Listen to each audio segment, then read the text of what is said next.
समय के अनुकूल हम लोग चल रहे हैं और अभी उस पर हम आगे नुकसान ज़्यादा ना हो उस पर हम लोग काम करें। हमने कहा कि बहुत ऐसी जगह है कि फ़ायदा भी हो रहा है, लेकिन एंड ऑफ द जाके जो आप कह रहे हैं वो ऐसा नहीं होना चाहिए था। लेकिन जब 6-7 दल हो तो एक ही सीट पर 6-6 कैंडिडेट का डिमांड हो तो आगे पीछे हो जाता है। और सिर्फ मेरे गठबंधन में नहीं हुआ, सभी गठबंधन में हुआ। हम लोग तो बहुत हद तक बहुत आगे निकल गए। हम लोगों ने प्रेस कॉन्फ्रेंस करके डिप्टी सीएम का नाम भी घोषणा कर दिया, एनडीए में वो भी नहीं हुआ है। हम लोगों ने संकल्प पत्र भी जारी कर दिया, उनके इधर वो भी नहीं हुआ। उनके इधर कह रहे हैं कि सिर्फ नीतीश जी के नाम पे चुनाव लड़ेंगे और विधायक दल डिसाइड करेंगे सीएम कौन होंगे। जैसे महाराष्ट्र में शिंदे के नाम पे चुनाव लड़े, लेकिन चुनाव के बाद फडणवीस साहब को सीएम बना दिए गए। तो ये सब जिसके पास स्क्रिप्ट हो उससे तो हम बेहतर हैं। रहा कि थोड़ी बहुत अनबन हुए, वो हमारे समय रहते सब चीज़ ठीक हो जाएगी। बीजेपी बार बार सवाल उठा रही है कि 2% 2.5% वाले को मुख्यमंत्री, और जो मुस्लिम आरजेडी का कोर वोटर रहा है, यादव मुसलमान का पार्टी एमओए कहा जाता था, उसको आप लोगों ने झुंझुना थमा दिया। तो देखिए, सबसे पहली बात, उनको तकलीफ किस बात का है? उसको मुस्लिम से कोई तकलीफ नहीं है। वो तो मुस्लिम को हिंदुस्तान से बाहर भेजना चाहते हैं बीजेपी, ठीक है। उसको तो तकलीफ, पेट में दर्द ये है कि एक अति पिछड़ा मल्लाह का बेटा डिप्टी सीएम कैसे बन जाएगा, कैसे उनका नाम पे सहमति बन गया। वो तो फूट डालो राज करने वाला नीति अपना रहे हैं, तो वो भाई भाई में लड़ाना चाह रहे हैं। तो हमारे बिहार के मुसलमान भाई इतना नासमझ नहीं है। वो मजबूती से, जो देश में भाईचारा को बिगाड़ने वाले लोग हैं, जो बिहार की तरक्की नहीं देखना चाहते, ऐसे लोगों को ख़त्म करने के लिए हम सब एक हैं। ये डिप्टी सीएम या सीएम हमारी जागीर नहीं है, एक व्यवस्था है। उस व्यवस्था के तहत हम उस पर बैठेंगे और राज्य की तरक्की के लिए काम करेंगे। और हमने कहा कि हमारे गठबंधन में और भी डिप्टी सीएम बनेंगे, मंत्री बनेंगे। सभी जाति सभी धर्म के लोगों को हम लोग सम्मान देंगे। हम A to Z कहने वाले लोग हैं। हम कोई 13 करोड़ जनता के बारे में सोचने वाले लोग हैं। हम सभी जाति सभी धर्म को सम्मान देने वाले लोग हैं। हम बांटने वाला राजनीति नहीं करते हैं।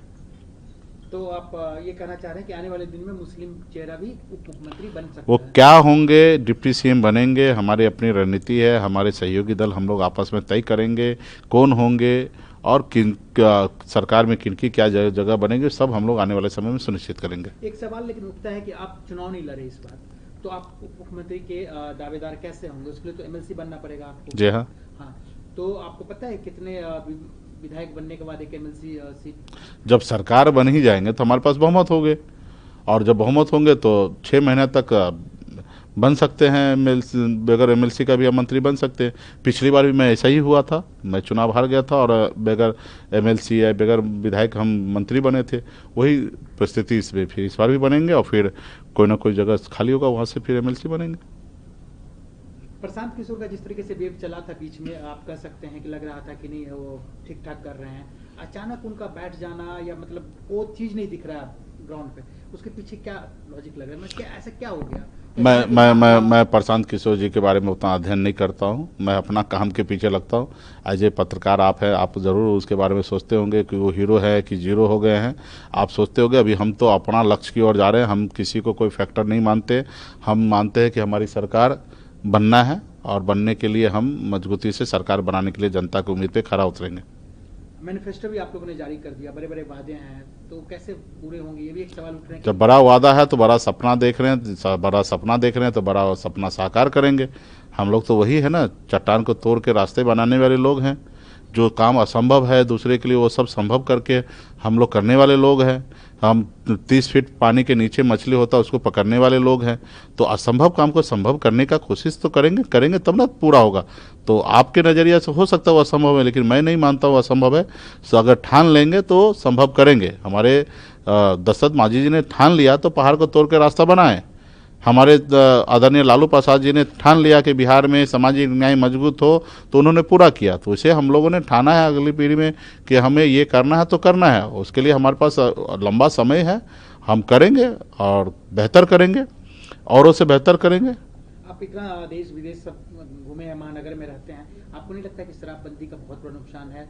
आम लोग, गरीब लोग, या आज के डेट में अगर डॉक्टर के यहाँ जाएंगे तो बहुत सारे लोग को बहुत सारी प्रॉब्लम है, क्योंकि लोग खरीदते तो हैं, आपको भी पता है कि ब्लैक में मिलता है, लोग पी भी रहे हैं, तो उसके बहुत सारे नुकसान तो लोग बिहार के लोग उठा रहे हैं। तो क्या तेजस्वी यादव और आप, क्योंकि यंग हैं, आप लोगों को समझते हैं यहाँ की चीज़ों को, तो क्या आपको लगता है कि आप लोग आएंगे तो इस पर विचार किया जाएगा, इसको समीक्षा की जाएगी?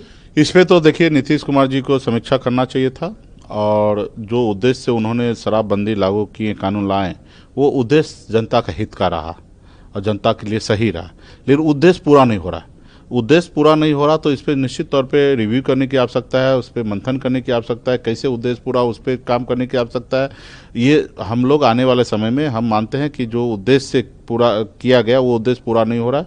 इस पर हमारी सरकार बनने के बाद हम लोग इस उद्देश्य को पूरा समझेंगे, इस जनता के बीच में जाएंगे, इससे लाभ क्या हो रहा है, नुकसान क्या हो रहा है, ये सब जनता के बीच में जागरूक करेंगे, और फिर जनता के मन में जो सवाल उठेंगे, जो बातें निकल के आएंगे, उसके अनुकूल हम काम करेंगे। हम ये मानते हैं कि शराबबंदी जो कानून है वो राज्य के गरीब, पिछड़ा, दलित के हित की बात है, लेकिन वो लागू होना चाहिए। अगर लागू नहीं है तो राज्य का बहुत बड़ा नुकसान है, जिसके लिए जहरीली शराब बन रहा है, गलत सलत दारू का व्यापार चल रहा है, ब्लैक मार्केटिंग हो रहा है, और इसके कारण जो लोग हैं, बहुत सारे लोग परेशान हैं, जेल जा रहे हैं। तो ये एक सही करने के कारण कई गलतियां हो रही है। तो ये गलतियां हो रही, जो खामियां हैं, उसको कैसे दूर करना है, सरकार बनने के बाद सिस्टम को समझेंगे और उसके बाद ही हम डिसीजन ले पाएंगे। अभी सरकार के इनसाइड स्टोरी क्या है वो तो अभी हम लोग सरकार में है नहीं कि हमें पता होगा। तो जब तक इनसाइड स्टोरी जब तक नहीं समझेंगे तो इस पर हम कोई बात नहीं रख सकते हैं। तेज प्रताप यादव के बारे में तो आप जानते ही होंगे, अलग पार्टी बना लिए हैं, लेकिन सबसे बड़ी बात यह है कि अभी तक हमको सबको लगता था कि वो महागठबंधन से अलग है, लेकिन आप जिस तरीके से सुगौली में उनके कैंडिडेट को आप लोगों ने समर्थन दिया है, तो क्या माना जाए कि तेज प्रताप यादव भी आप लोग के साथ ही हैं? नहीं, ये मानने की ज़रूरी नहीं है।